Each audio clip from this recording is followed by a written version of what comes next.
76% of people would have left a review for you if they were simply asked. Asked, right.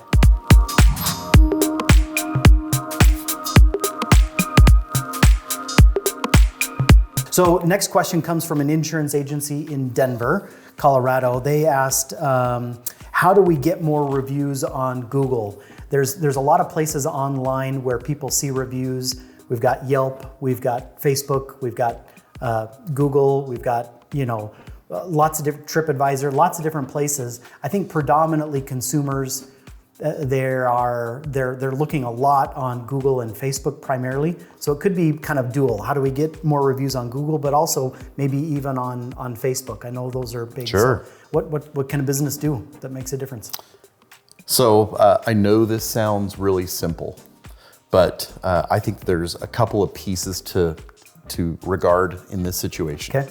Number one is that hopefully everybody realizes that reviews alone are really helpful. They're really beneficial. People like to see them, right. So that they can see that other people have had whatever kind of experience it is, good, bad, or indifferent. Yeah. But reviews alone only make a little difference.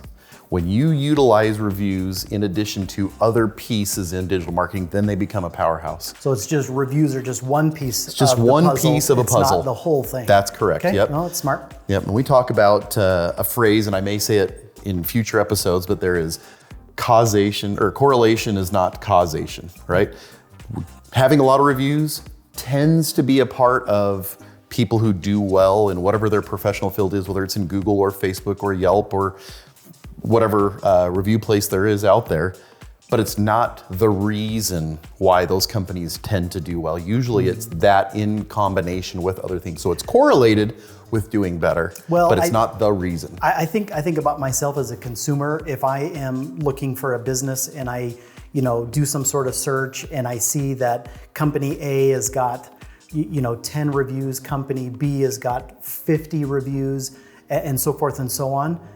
As a consumer, I'm looking at the quantity, but I'm also, looking at how close they are, maybe the proximity, or I'm looking at, their hours of operation. I'm looking at, there's a number of factors that I'm looking at. You're right, not just the number or quality of reviews. That's correct. So, but it definitely weighs. It plays a role. It does. So. And then I would also argue that there's another piece that sounds simple, but you'd be surprised at how often it doesn't happen.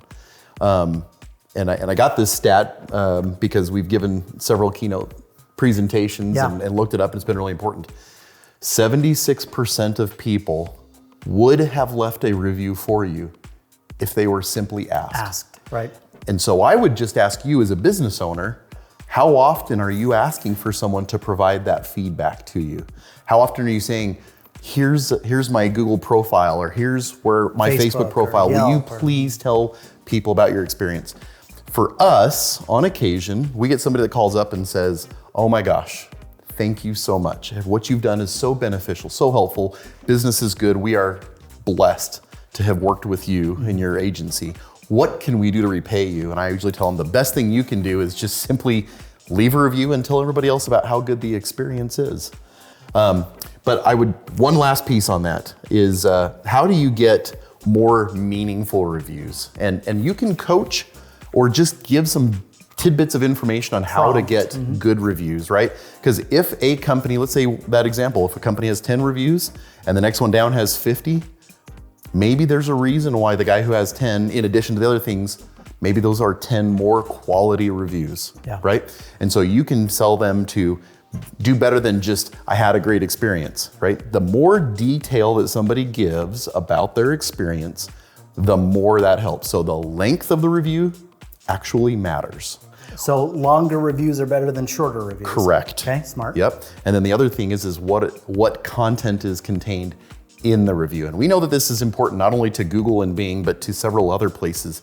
Yelp, Facebook, they all track what's being said in the review. Okay. Last little tidbit, and let's call it a Google hack. A hack. And it's a little bit quasi.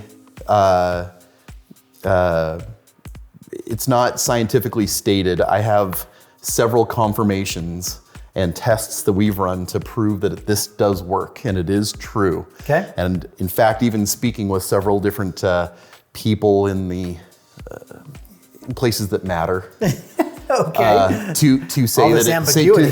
to say that it does happen. Go. So this, and I don't want to say it's an industry secret, but pay attention, is that if you ask someone who is a Google local guide to leave a review, that it is more impactful. And 48% of people say that they trust someone who has the Google local guide review badge, which, so you guys know, it's free to sign up to be a Google local guide.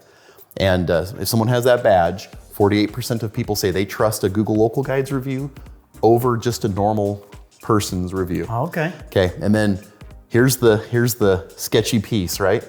Once you become a Google local guide above level 7, because there's levels 1 through 10. Okay. Once you become level 7, the reviews become weighted, which means it is more important and helpful to I Google see. when you have earned at least level 7 in your experience level and you leave a review, it's more impactful. I see. So Take that for what it's worth. That's an interesting deal. I never even knew there was such a thing. So that's smart. That's awesome.